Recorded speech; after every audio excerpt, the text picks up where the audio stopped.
ঈদের নামাজ শেষে বিএনপি আওয়ামী লীগ সংঘর্ষ। প্রথম আলোর নিউজ। নাটোরে খুব কষ্ট লাগে আসলে এগুলো দেখে। আজকে একটা ঈদের দিন, তারপর এরা নিজেকে শুধরাইতে পারে না বা এই আন্দোলন থেকে বিরত থাকতে পারে না। এদেরকে আসলে কে উস্কানি দেয় এই আন্দোলন করার জন্য? এরা কি নিজের ভালোটা নিজে বুঝতে পারে না? আজকে ঈদের দিন, এদেরকে আন্দোলন করার কথা বা করতে হবে আন্দোলন? আসলে এটা তো বুঝে আসে না, এরা কি, এরা মানুষ নাকি অন্য কিছু? আজকে একটা ঈদের দিন, সবার সাথে সবার কোলাকুলি হবে, আনন্দ ভাগাভাগি করা হবে, আর এরা আজকে আছে সংঘর্ষ নিয়ে।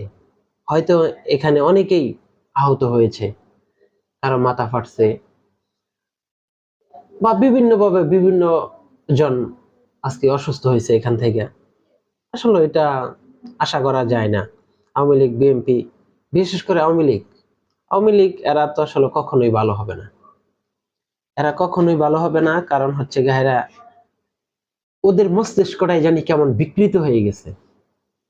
আর না হলে আজকে ঈদের দিন, আজকে কি আন্দোলন করার কথা?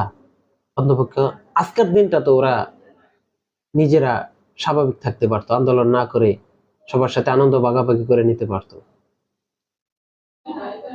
এগুলো কমেন্ট দেখলে আসলে খুব খারাপ লাগে। এরা যে মানে কি বলবো, এদেরকে পাবলিকে যে কি বলে আসলে। নাটোরের লালপুরে ঈদের নাম দেখি কমেন্ট গুলো, দেখি এদের আসলে কমেন্ট গুলো দেখি।